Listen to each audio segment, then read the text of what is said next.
Welcome aboard. A bit of an overview of my Cessna simulator. Currently we're set up at Wagga Wagga in New South Wales, but that's for a later flight. This video is primarily to show you the cockpit that I'm working on. As you can see, I have the heading indicator and the ADF still to come, but we're working through installing SimKit's instruments at this point, and I've put in a CH flight controller because it basically looks like the real yoke compared to the one I had before. And as you can see, I've mounted my iPod Touch, which I'll go through with you later as to what I've done with that. But the CH controller has obviously multiple functions which I've wired back into the simulator so that I can change views, etc., using the buttons, and that works for me. This is a bit different, this simulator. I have 3 landing lights. Even though it's for a 172, I can use this for a retractable undercarriage aircraft like the 182 RG if I need. I've got the landing gear here, and if I pull back a bit, you can see that when I lower the undercarriage, I get the 3 greens, and if I lift the undercarriage, they go off, etc. I've got I've gone for a different view here. I've gone for a monitor in this place so I can have the radio there and the GPS. If it's a long flight and I feel like changing to something else, I can switch it over and I can watch a video from a DVD player. And if I haven't got a DVD going, I can watch TV. So I've got those options. So if I'm on a long flight, I have a bit of in-flight entertainment, as you would say. My key switch there is for the ATC commands. So when it's asking for 1, 2, 3, etc., I can just punch it in there rather than through the keyboard. I've got a map book here, compartments for all the maps, and just in case I need control back to the computer, keyboard. The flap switch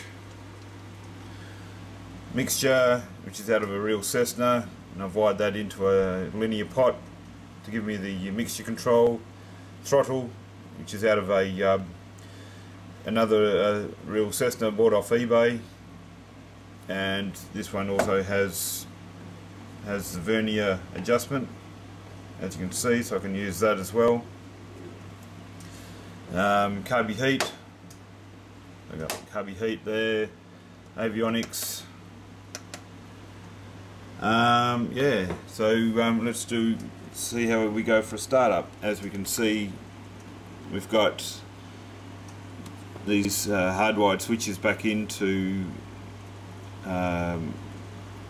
the X keys interface, and with the SimKits there, it's quite great how it all operates. So we can go master switch, and then we've got switches for fuel pump if we need it, lights, put the lights on in the aircraft, and so as you can see, things are starting to come to life. I can put the avionics on, avionics off, with, as you can see, with the switch.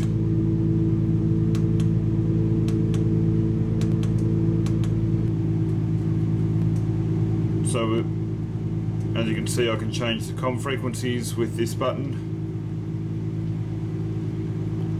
And with these ones I can alter the frequency and that increases, that decreases, and then once it's selected, the frequency, I can then select it. And the other one's for nav, ADF and transponder. So if we turn the key, clear prop.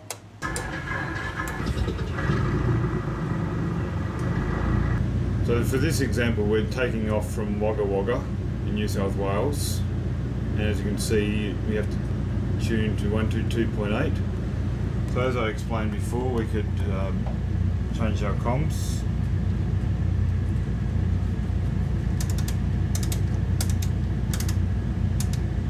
One, two, two.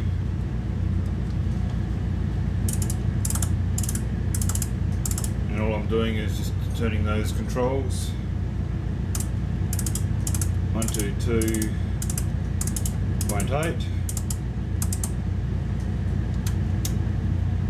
and then press the select, and we're on 122.8.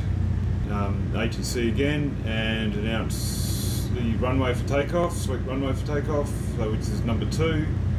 So we can go to over here, press number 2.